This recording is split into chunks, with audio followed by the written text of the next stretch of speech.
అప్పటికి మా చిన్న అబ్బాయి కాడ మేడం మా ఆయన మేము ఉన్నప్పుడు ఏదో ఏదో ప్రాబ్లంలో డబ్బులు కావాలంటే మా కోడలు 40,000 ఇచ్చింది మేడం.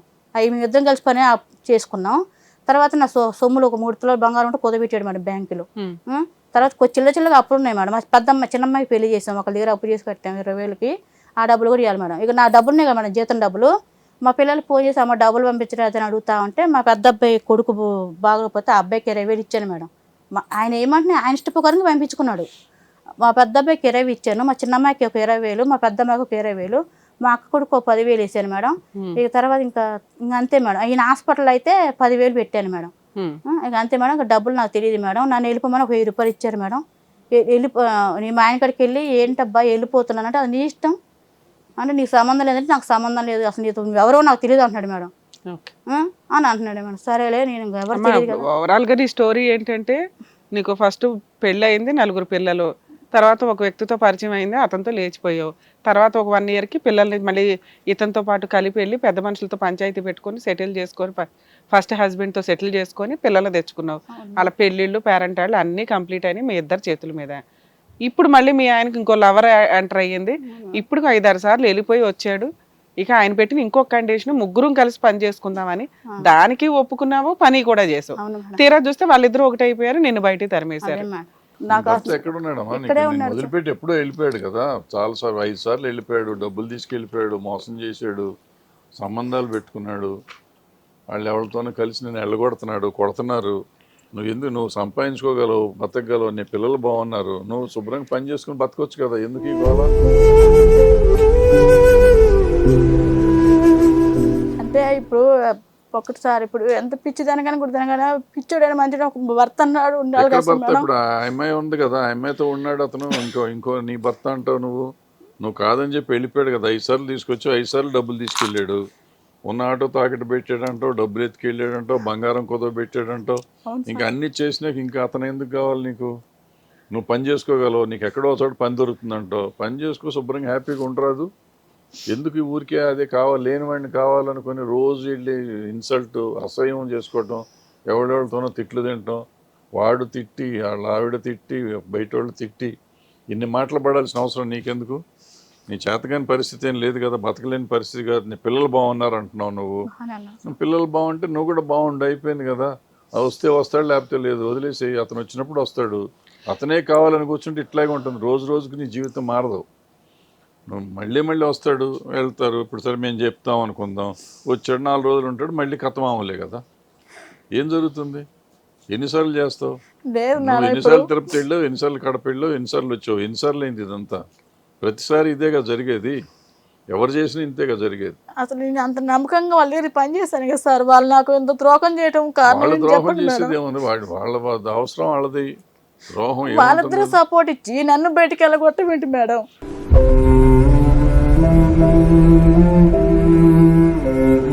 ఇప్పుడు వాళ్ళిద్దరిని కూడా తరిమేస్తే నీకు హ్యాపీనా? మీ ఆయన మేము తీసుకొచ్చి ఇవ్వలేం కానీ వాళ్ళిద్దరిని ఆఫీస్లో అక్కడ వాళ్ళ దగ్గర ఇప్పుడు వచ్చేసిన మేడం, మా వాళ్ళని పట్టుకుని 16 మందిని పట్టుకుని వెళ్ళిన మేడం. 2 కార్లు గడుచుకొని వెళ్తే డబ్బులు చాలా చాలా అప్పుల పాలు అయిపోయింది మేడం. ఇప్పుడు నేను వాళ్ళ గురించి 16 మందిని పట్టుకుని పోతే వచ్చిండు, గేట్ తీసిండు, అందరం కూర్చున్నాం మేడం. కూర్చున్నాక ఎమ్మటి లోన పోయి ఫోన్ చేసిండు మేడం. మీ పిల్లలు ఎవరు నిన్ను తిట్టట్లేదా? ఎందుకు ఆ పనికి మనలోడి కోసం తెచ్చుకోమని మా పెద్ద ఎంత ఖర్చు పెట్టుకొని ఆ వీరుణ్ణి సూర్యుడిని తెచ్చుకో అని చెప్తున్నారా అన్నారు మేడం. వాళ్ళు ఇంతవరకు ఒక మాట కూడా అనలేదు మేడం. సరిపోయింది, అందరే 16 మందిని పట్టుకొని పోతే వచ్చి గేట్ తీసిన మేడం. బయట కూర్చున్నాక సారుకు ఫోన్ చేసిండు మేడం. సారుకు ఫోన్ చేసి సార్ అంటే నేను లేను వైజాగ్లో, నేను లేకుండా మీరు ఎందుకు వస్తారు అని ఫోన్ చేసి చెప్పిండు మేడం. లేదు మేడం సార్ మీరు ఉండరు, మేము వచ్చినాం సార్ అని అన్నాను. అంటే మేము అసలు గొడవ చేయలే, ఏం చేయలేదు మేడం. అక్కడ పోలీస్ స్టేషన్ అది పిస్టల్ బండి తిరిగిద్దిగా మేడం, పోలీసు వాళ్ళది. వాళ్ళు ఎవరు తెలిసిన అంటే వాళ్ళకి ఫోన్ చేసి అక్కడ కొద్దిగా ఓం కడుపోమని చెప్పారంట. 2 కానిస్టేబుల్ చేందమ్మ ఇక్కడ వెళ్ళిపోవడం అని మమ్మల్ని టీవీ షోకి ఎందుకు రావడం? పోలీస్ స్టేషన్కి వెళ్ళి మా ఆయన కావాలని అయిపోయింది కదా. వెళ్ళాను మేడం. దాన్ని బట్టే నీకు ల్యాండ్ ఆర్డర్ లో నీకున్న పవర్స్ ఏంటో అర్థం అయ్యేది కదా. చెప్పారు ఏమంది, నీకు ఏమి పని లేదు, వెళ్ళమ్మా ఇంటికి అని ఉంటారుగా. అదే అన్నారా? సూపర్. సో ఇప్పుడు మేము ఏదో రకంగా ఏదో చేసేసి మీ ఆయన తీసుకొచ్చేయాలి అంతేనా?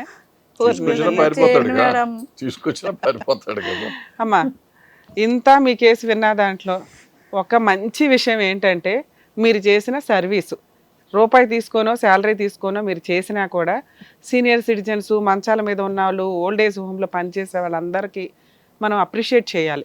ఎందుకు అంటే డబ్బు ఇచ్చినా కొన్ని రకాల పనులు చేయలేం. సొంత మనుషులే అలా వాళ్ళకి సర్వీసులు చేయలేక ఓల్డ్ ఏజ్ హోమ్లు పెరిగినాయి. అక్కడ ఏదో డబ్బులు ఇచ్చేసి వాళ్ళని ఓ హాస్టల్లో పడేసినట్టు పడేస్తున్నారు.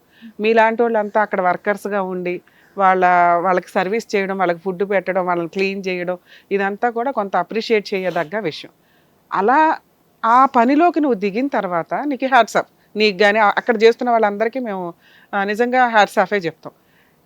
మీ పర్సనల్ విషయానికి వచ్చేసరికి అంత సర్వీస్ చేస్తున్నప్పుడే నీకు మనిషి అంటే ఏంటి, మనిషి క్లైమాక్స్ ఏంటి, ఏ రకంగా లైఫ్ స్టైల్ ఉంటుంది సొసైటీలో అని ఒక రకమైన వైరాగ్యం వచ్చేసి ఉండాలి.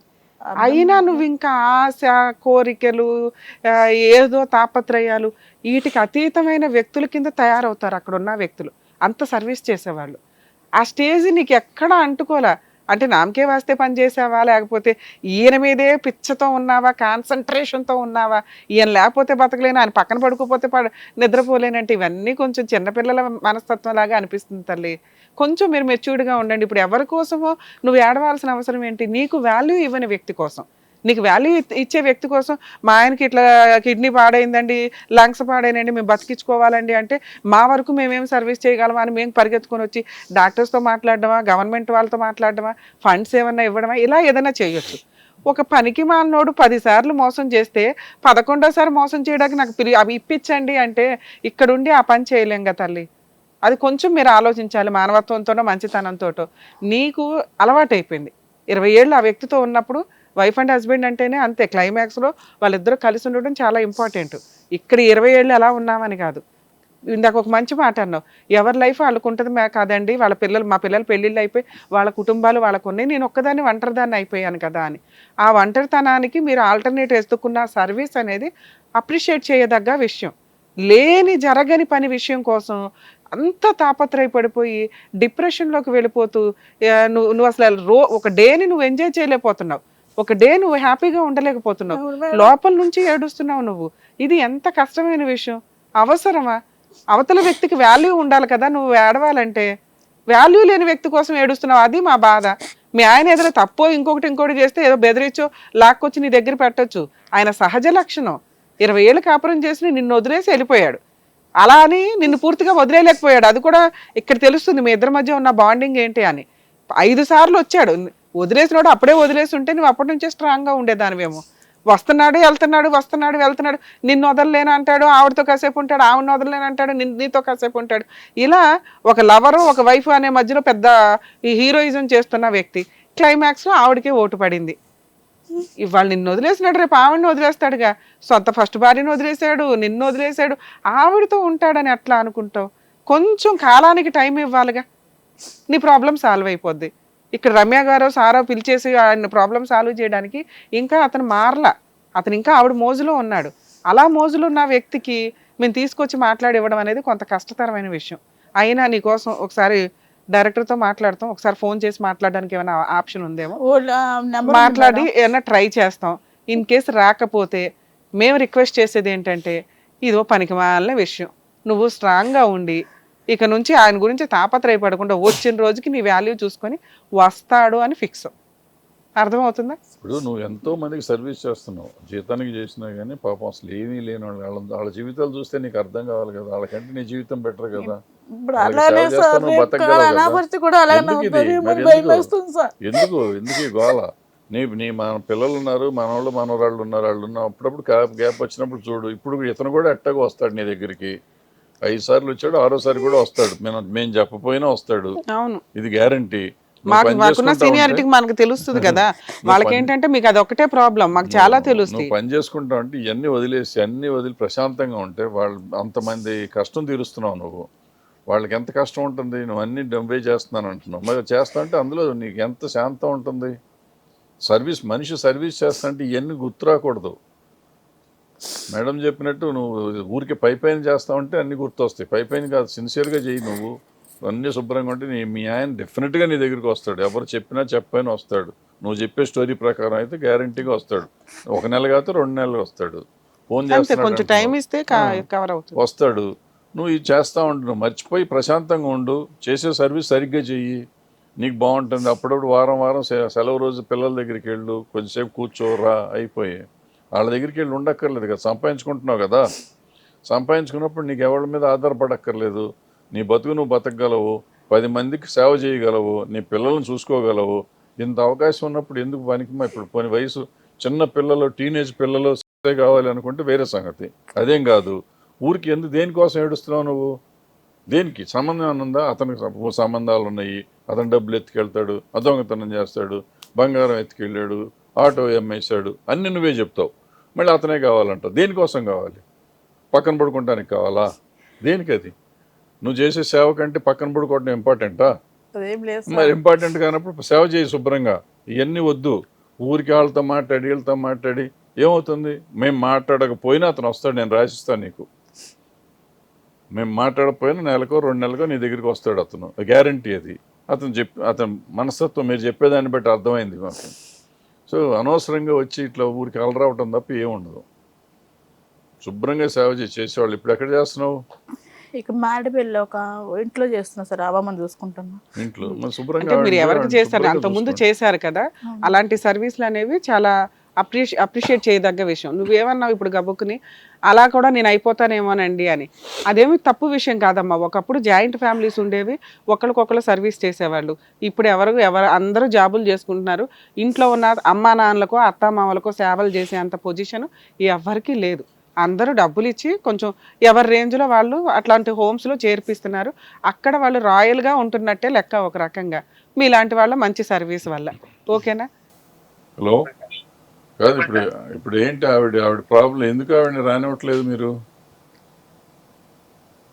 నేను ఏమని పంపించేసిన ఎలగొట్టుని కాదు సార్. గొడవల మీద గొడవలు ఆమె పెట్టుకొని చాలా చికాకు చేసి నాతో ఆమె సవాలు ఇచ్చి ఇలాంటి వాళ్ళు ఎంతో మంది ఎల్లయ్యా పుల్లయ్యా అనేసి అనుకుంటా ఎన్నో గొడవలు పెట్టుకుని ఆమె ఇప్పుడు ఆవిడ ఓటర్ ఐడి అవన్నీ ఉన్నాయంట కదా మీ దగ్గర? తెలియదు సార్. ఆమె పెట్టుకుంటే ఆమె ఒక వస్తువు ఎక్కడైనా పెట్టినా కానీ చీమ కూడా దొరకదు. మీ సార్ దగ్గర ఉన్నాయంట అక్కడ, ఇక్కడ ఓల్డ్ ఏజ్ హోమ్ లో ఉన్నాయంట కదా సార్ దగ్గర అన్ని? సార్ కాడ లేవు. సార్ ఎన్ని తీసుకుంటాడు? ఆమె ఎక్కడెక్కడ దాచి పెడితే ఆమె వస్తువులు ఆమె తీసుకుంటది. అడిగింది సార్ తోడు నేను అడిగిన. ఒకసారి సార్ వాళ్ళ బీరువాలు పెట్టింది అనేది, బీరువాల నుండి తీసేసింది, మళ్ళీ తీసి మళ్ళీ ఏదో దాచి పెట్టిందంట. ఒక్క నిమిషం లాయర్ మేడం, బ్యాంక్ బుక్, నాది పాన్ కార్డు అన్ని ఆమె దగ్గరే ఉన్నాయి. ఆమె దగ్గర ఉన్నాయి. ఒక్క నిమిషం లైన్ లో ఉండు. లాయర్ మేడం మాట్లాడతారు, రమ్య మేడం. హలో సురేష్ గారు, మేడం అడ్వకేట్ రమ్యని మాట్లాడుతున్నానండి. హిట్ టీవీ అంటే ఏంటంటారేంటి? అదో టీవీ ఛానల్, అదే నాకు తెలియదు. YouTube channel. అడ్వకేట్ రమ్య గారు తెలియని వాళ్ళు ఉండరుగా. చేసే పనులకి ఆల్రెడీ వెనకాల భయపడాలా, ఎవరో ఒకళ్ళు వస్తారేమో ఈవిడ తరపున అని. మీదే పనికిమాల ప్రొసీడింగ్స్. మళ్ళీ ఇందులో అమ్మాయిని ఆవిడ ఒక్కదాన్ని బయటకి ఎందుకు తరివేశారు? ముగ్గురు కలిసి ఉన్నారు కదా ఇప్పటిదాకా. సరే అమ్మాయి వస్తుంది, చేర్పించుకోండి. ఆ అమ్మాయి నువ్వు లేకపోతే బతకలేని సూసైడ్ చేసుకుంటానంటుంది. ఇక్కడ ఏం చేద్దాం అనుకుంటున్నారు అమ్మాయి జీవితాన్ని? చెప్పు పోనీ, ఏం చేయమంటావు? ఏం చేయమంటావు చెప్పు. జైలుకి వెళ్తావా లేకపోతే ఏంటి? అసలు నీతో పాటు ఉన్న అమ్మాయి ఏంటి? అసలు నీ ప్రాబ్లం ఏంటో చెప్పు. ఎందుకు 5 సార్లు వచ్చావు మళ్ళీ వెళ్ళిపోయావు? సరే ముగ్గురు కలిసి ఉన్నారు, అలా సర్దుకోవచ్చు కదా. వాళ్ళ మీద కూడా చెప్తుంది ఆవిడ సర్టిఫికేట్లు డాక్యుమెంట్లు అన్ని వాళ్ళ దగ్గర ఉన్నాయట. వాళ్ళ అమ్మాయి వస్తుందా ఇచ్చేమని చెప్పు. ఆ లక్ష్మి గారు ఉన్నారు కదా పక్కన. ఆమె డాక్యుమెంట్స్ ఏం లేవు. నాయే ఇంకా పాన్ కార్డు, నా బ్యాంక్ బుక్, నా ఏటీఎం కార్డు, నా ఆధార్ కార్డు. ఏమ్మా నీ దగ్గర ఉన్నాయా? లేదు మేడం, అక్కడే ఉన్నాయి మేడం. సరోజ నీ దగ్గర ఉన్నాయా? మేడం నా దగ్గర లేవు మేడం. అవన్నీ ఆమె కాడే పెట్టుకో. నీ డాక్యుమెంట్లు వాళ్ళ దగ్గర నిజంగా ఉంటే వాళ్ళు ఇవ్వకపోతే మాకు ఫోన్ చేయి, నీకు కేసు పెట్టిస్తాను నేను. వాళ్ళ డాక్యుమెంట్లు ఇవాళ వెళ్ళండి, ఇవాళ రేపు ఒకసారి వెళ్ళి ఆ లక్ష్మి గారు వాళ్ళ దగ్గర మాట్లాడు. వాళ్ళ దగ్గర ఉంటే ఇస్తారమ్మా, లేకుండా నువ్వు అడగొద్దు, గుర్తు పెట్టుకో. సురేష్ మీరు చెప్పండి అసలు ఇప్పుడు మీ ఇద్దరు పరిస్థితి ఏంటో చెప్పు. చెప్పు. ఇక్కడ కబోర్డ్ దాచి పెట్టిందండి, కబోర్డ్ కూడా చూసినాం. లేదు మా సార్ని అడిగిన, సార్ ఇట్లా దాచి పెట్టిందంటే మరి దొరికిందంటే నాకెందుకయ్యా అమ్మాయి, నేను. సరే ఉంటే ఇచ్చేస్తారు, అవి వచ్చి చూసుకుంటది. దొరికితే దొరికినట్లు, దొరకపోతే నిజం మాట్లాడుతుంది. దాన్ని బట్టి చూద్దాం. నేను ఇక్కడ డాక్యుమెంట్ల గురించి ఒక్కదానికే మాట్లాడట్లా. మీ ఇద్దరు సంగతి ఏంటి? ఆవిడ నువ్వు లేకపోతే ఉండలేను సూసైడ్ చేసుకుంటానంటుంది. మీరు కావాలంటే మీరు ఒకటి నేనే సూసైడ్ వరకు పోయినా మేడం. అది కూడా చెప్పిందమ్మా, ఆ పంచాయతీ కూడా చెప్పింది, 3 రోజులుండి నిన్ను కాపాడిన పంచాయతీ చెప్పింది. ఇప్పుడు అసలు అమ్మాయి ఇప్పుడు ముగ్గురు కలిసి ఉండడానికి ఆవిడ రెడీగా ఉంది, నువ్వు రెడీయా? నాకే జీవితం మీద నాకే వెస్ట్ పుట్టేసి 1000 మంది నేనే. ఆమెనే నమ్మిస్తుంది, ఆమెనే పిలుస్తుంది, ఆమెనే చేస్తుంది, ఆమెనే అన్ని చేస్తుంది. మళ్ళీ ఏం చేస్తుంది? నిన్నేం చేస్తుంది? నన్ను ఎంత మానసికంగా టార్చర్ పెట్టిందో అది నాకు తెలుసు. సరే, ఇప్పుడు ఏదో నిన్ను పువ్వుల్లో పెట్టుకొని చూసుకుంటదంట, మరి అదేదో చూడు వచ్చి. తెలుసా మేడం?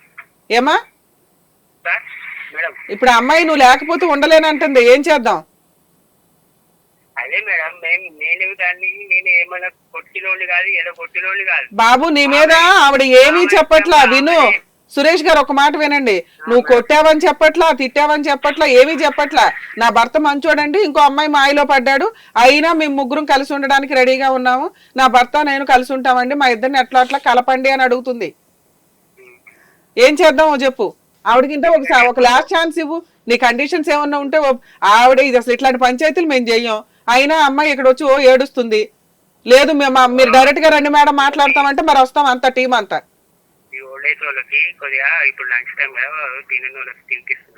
అలాగే ఆ సర్వీస్ మంచిదే, అలా అంత మంచి సర్వీస్ చేస్తున్నారు కాబట్టే మిమ్మల్ని అడుగుతున్నాం.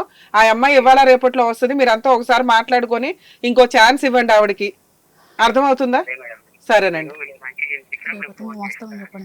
అమ్మాయి వస్తుంది అమ్మా, ఇవాళ రేపట్లో అమ్మాయి మీకు ఫోన్లు చేసి వస్తుంది. ఓకేనా? సరే అమ్మా. అమ్మ మీ హస్బెండ్తో మాట్లాడాం, మీరు మీ వాళ్ళు ఎవరో ఉంటారు కదమ్మా, వెళ్ళండి మాట్లాడండి. మీ సర్టిఫికెట్లు నిజంగా ఉంటేనే వస్తాయి.